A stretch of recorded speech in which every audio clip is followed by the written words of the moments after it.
Halo Bapak Ibu, saudara-saudari sekalian, lovers and haters. Salam cerdas Indonesiaku. Jumpa lagi kita pada kesempatan kali ini. Bagi Anda yang belum subscribe channel saya, silakan subscribe channel saya, tekan loncengnya agar Anda dapat notifikasi setiap kali saya mengupload video-video saya. Oke, pada kesempatan kali ini saya akan membahas secara general ya, karena sekarang ini banyak bermunculan robot-robot trading, baik itu forex, kripto, dan juga gold gitu. Sehingga banyak pertanyaan gitu, Pak, tolong review robot ini, woi banyak sekali. Kalau saya harus review satu persatu bisa, cuman ya Anda harus nunggu. Tapi daripada Anda nunggu waktunya sampai pada giliran yang Anda minta, saya kasih satu video ini ya. Video yang membahas ketika Anda ditawari sebuah peluang bisnis menggunakan robot trading, apapun itu ya. Sehingga mudah-mudahan dengan video ini, tanpa harus saya sebutkan mereknya, walaupun nanti akan saya bahas juga, Anda sudah punya suatu gambaran apakah tawaran robot itu layak untuk Anda ikuti atau tidak. Oke? Saya mulai dari yang nomor 1. Ada 5 dari nomor 1. Yang pertama, Anda harus cek apakah tawaran dari robot trading itu menawarkan keuntungan yang fantastis. Apakah menawarkan keuntungan yang fantastis? Atau kalau meminjam istilah Pak Tonggam Lumban Tobing, Ketua Satgas Waspada Investasi, logis nggak? Logis nggak tawaran keuntungan itu? Saya ambil contoh ya, ini saya besar-besarin dah. Kalau ada orang yang menawarkan, ini robot bisa menghasilkan 1000% setahun. Ini misal. Udahlah, itu cipwa. Keuntungan yang fantastis ini tidak logis. Ukurannya dari mana Pak, logis atau tidak logis? Sebentar. Ya, nanti saya jelaskan. Nah, jadi sekali lagi meminjam istilah yang Pak Tonggam berikan ada 2L. Apakah logis? Apakah legal? Nah, kita bahas dulu apakah logis. Nah, keuntungan yang fantastis, ambil contoh tadi yang 1000%, tentu tidak logis. Patokannya logis atau tidak logis kan harus ada patokan dong. Kalau nggak, bagaimana kita bilang itu logis atau tidak logis? Oke? Begini, saya ambil patokan yang ada sekarang ini, yang bisa Anda pakai sebagai patokan. Ya. Ada satu orang, ini juga saya pernah singgung di video saya yang sebelumnya, sudah 2 kali saya singgung orang ini. Nama orang ini adalah Jim Simon. Jim Simon. Siapa itu Jim Simon? Nah, untuk detailnya begini. Jim Simon itu dinobatkan sebagai trader terbaik bahkan sampai saat ini. Jim Simon adalah trader terbaik bahkan sampai saat ini. Dia ahli matematik dan ahli kuantitatif trader, pelaku, dia juga trader, ya. Dia membangun bisnisnya, perusahaannya namanya Renaissance Technologies, ya. Dia, waduh, canggih dia, ya. Dia latar belakangnya adalah dia mempelajari yang namanya pattern recognition, suatu ilmu yang mempelajari pola. Ya, kalau sebut sajalah trading itu ada polanya gitu ya. Bisa ada analisis technical, fundamental, dan segala macam gitu ya. Dia mempelajari pattern recognition itu ya. Jago dia ya. Dia juga profesor matematik dari tahun 1968 sampai 1978. Bahkan mungkin sebagian dari Anda belum lahir dia sudah jadi profesor. Begitu maksudnya ya. Dan juga menjadi kepala departemen matematik di Stony Brook University ya. Dia masuk ke industri hedge fund, trading, dan lain-lain di tahun 1982. Kekayaan bersihnya sekarang ini, ya, kalau yang menurut berita ini adalah 23,5 miliar dolar. 23,5 miliar rupiah saja besar ya. Kalau 23,5 miliar dolar, Anda tinggal kali saja 14.300 lah kira-kira ya. Berapa triliun? Oke? Nah, itu sedikit mengenai Jim Simon. Kemudian lanjut. Apalagi fakta mengenai Jim Simon? Perusahaannya yang Renaissance Technologies ya, sampai sekarang ini adalah yang terbaik, salah satu dari yang terbaik ya. Waduh, Anda bisa lihat di sinilah beritanya ya. Sejak tahun 1988 ya, perusahaan itu terus-menerus ya bisa menghasilkan penghasilan rata-rata 66% setahun. 66% setahun. Tidak ada investasi dimanapun di dunia yang bisa mendekati Jim Simon ini. Bahkan Warren Buffett, George Soros, Peter Lynch, Steve Cohen, dan Ray Dalio juga tidak bisa menyaingi Jim Simon.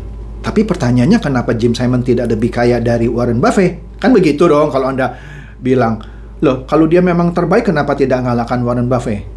Anda harus tahu, Warren Buffett masuk ke dunia investasi 40 tahun lebih awal dari Jim Simon. Ya, dari kecil Anda bisa dengarkanlah video saya yang membahas juga Warren Buffett. Jadi ya tentu saja Warren Buffett masih lebih kaya. Saya curiga kalau dia startnya sama-sama dengan Jim Simon, mungkin Jim Simon akan lebih kaya dari Warren Buffett. Kira-kira begitu, ya. Oke, jadi Anda sudah mengerti ya bahwa yang namanya Jim Simon, ahli matematik, ya, trader, mendirikan perusahaan di bidang trading juga, Renaissance Technologies, dan penghasilannya dari trading itu rata-rata setahun 66%. Itu yang terbaik di dunia saat ini. Terbaik di dunia saat ini. Oke, jadi setuju ya kalau kita pakai patokan yang terbaik di dunia dong. Kalau yang terbaik di dunia 66%, itu pun belum dipotong pajak segala macam. Sudahlah, kita ambil saja 66%. Ya, ini patokan saya. Ya, jadi kalau saya ditawari sebuah bisnis trading, pakai robot kayak pakai sulap kayak apa, yang menjanjikan setahun bisa lebih dari 66%, bagi saya sementara ini ya tidak logis. Kenapa? Saya akan tanya dulu, siapa yang bikin robotnya? Kalau yang bikin robotnya Jim Simon, mungkin saya percaya. Itu pun tidak mungkin lebih dari 66, karena dia aja rata-rata cuma 66%. Ya, tapi kalau yang bikin robotnya Jim Simon, dikasih nomor robot apa, dan itu betul buatan dia, dan dia menjanjikan 60% setahun, mungkin saya ikut. Karena bagi saya tawaran itu logis. Ya, dibuat oleh ahlinya yang sudah punya perusahaan trading, dan dia pakai sistemnya. Proven, terbukti. Jadi kalau dia sewaktu-waktu membuat robot, ditawarkan di Indonesia, dia tawarkan, dan benar ya buatan dia misalnya dari Renaissance Technologies, menawarkan keuntungan 60% misalnya, saya ikut. Karena logis buat saya. Tetapi kalau seseorang yang kita nggak tahu siapa gitu ya, kan robot udah banyak sekarang, ada A, B, C, D, E, F, G, aduh, bermunculan terus sekarang gitu ya. Kok tiba-tiba bisa banyak orang yang tiba-tiba lebih pintar dari Jim Simon, ya, yang track recordnya juga tidak pernah terdata, ya. Contohlah Mark AI, siapa yang buat? Siapa yang buat? Di balik Mark AI itu siapa yang buat? Pengalaman dia di dunia trading siapa? Berapa lama? Sudah terbukti belum? Tiba-tiba jadi robot gitu. Sebelumnya dipakai di mana? Kalau ini Jim Simon sudah terbukti, sudah dinobatkan sebagai trader terbaik di dunia saat ini. Penghasilannya pun rata-rata cuma 66% setahun. Dan sudah dia jalankan di perusahaannya. Nah, ini robot yang nggak jelas datang dari mana, penciptanya siapa, mengklaim bisa lebih dari 66% per tahun. Bahkan bisa 100 lebih. Dari mana logikanya, coy? Siapa yang ciptakan? Sebut dong. Yang ciptakan si Acong misalnya, lulusan MIT, sebelumnya sudah dipakai di Rusia misalnya. Terakhir Fortewan juga di belakangnya katanya CEO-nya master dari MIT. Ya tapi dia bukan seorang trader, tidak pernah punya pengalaman sebagai trader, pernah kerja di Goldman Sachs katanya ya. Tapi dia bukan sebagai trader dan tidak pernah tercatat sebelumnya dia sudah pakai robot buatan dia sebelum diluncurkan menjadi Fortewan.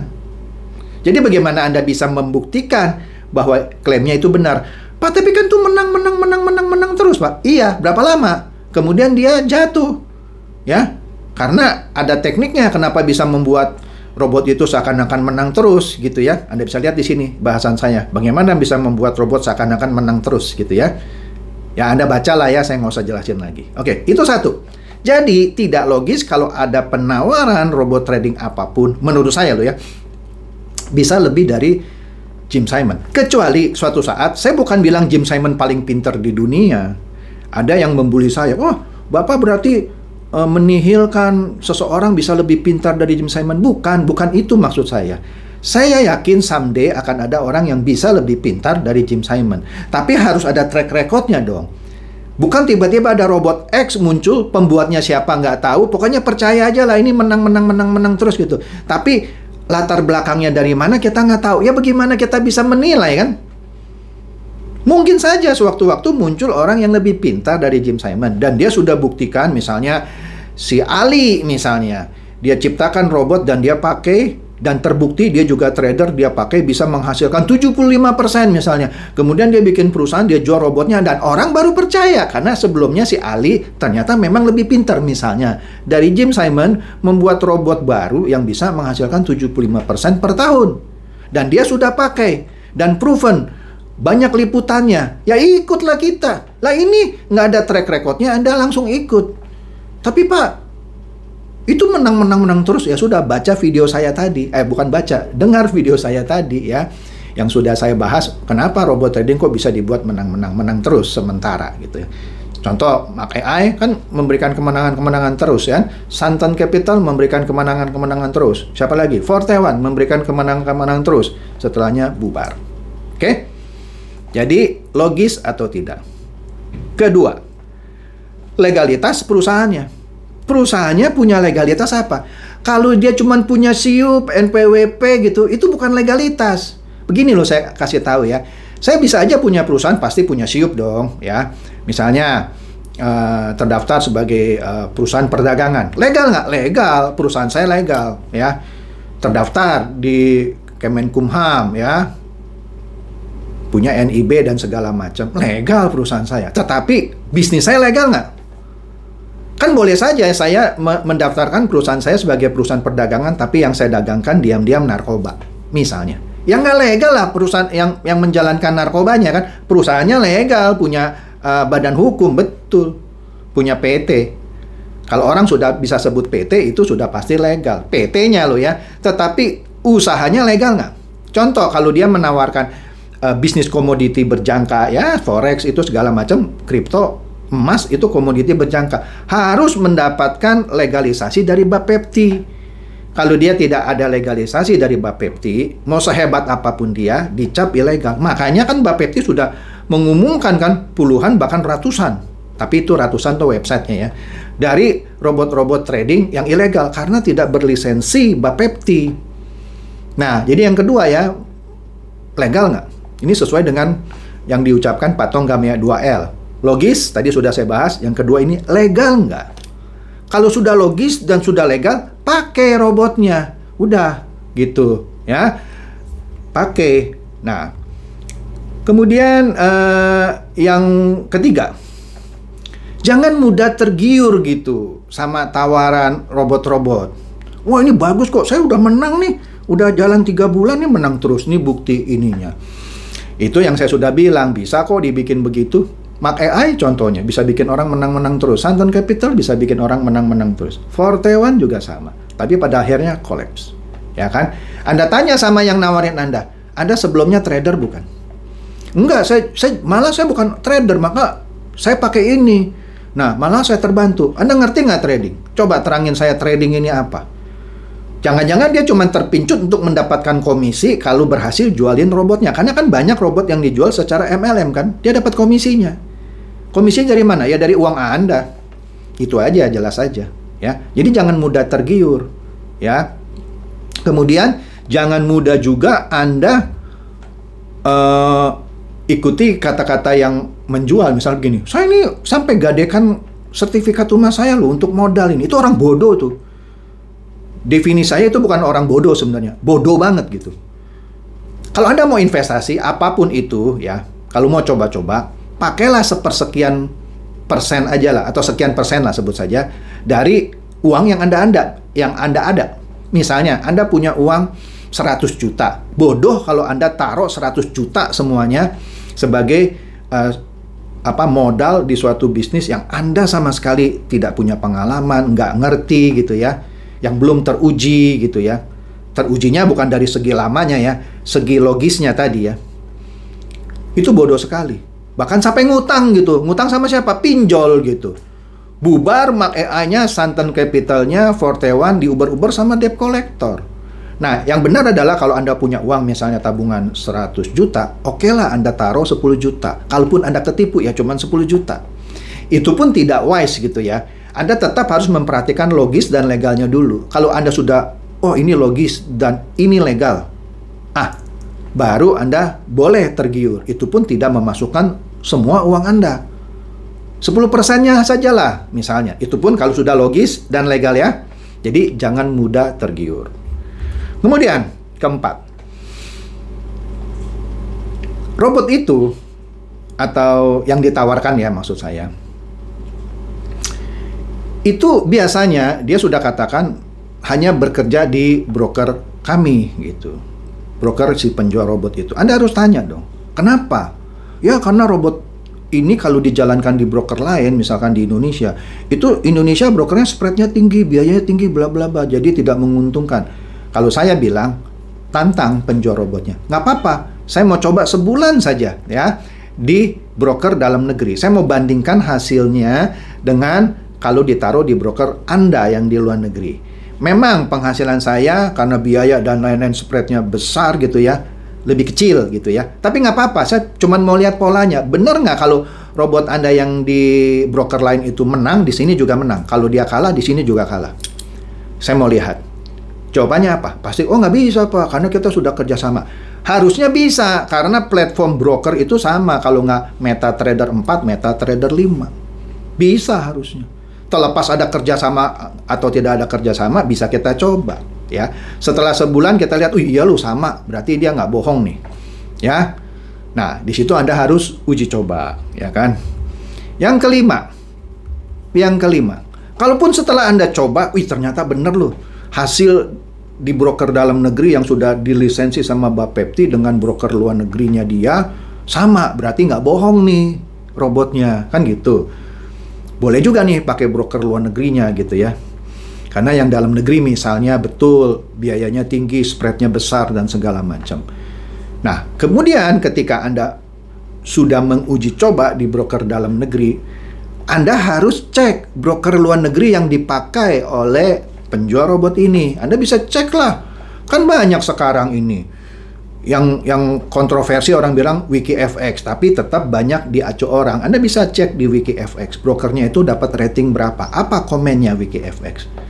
Komentar-komentar negatif mengenai WikiFX katanya, oh WikiFX itu bayaran. Kalau kita bayar dia dikasih rating tinggi, kalau enggak dikasih rating rendah. Enggak lah. Buktinya apa yang sudah direview oleh WikiFX kejadian. Ya, seperti Santen Capital segala macam itu kejadian. Oke.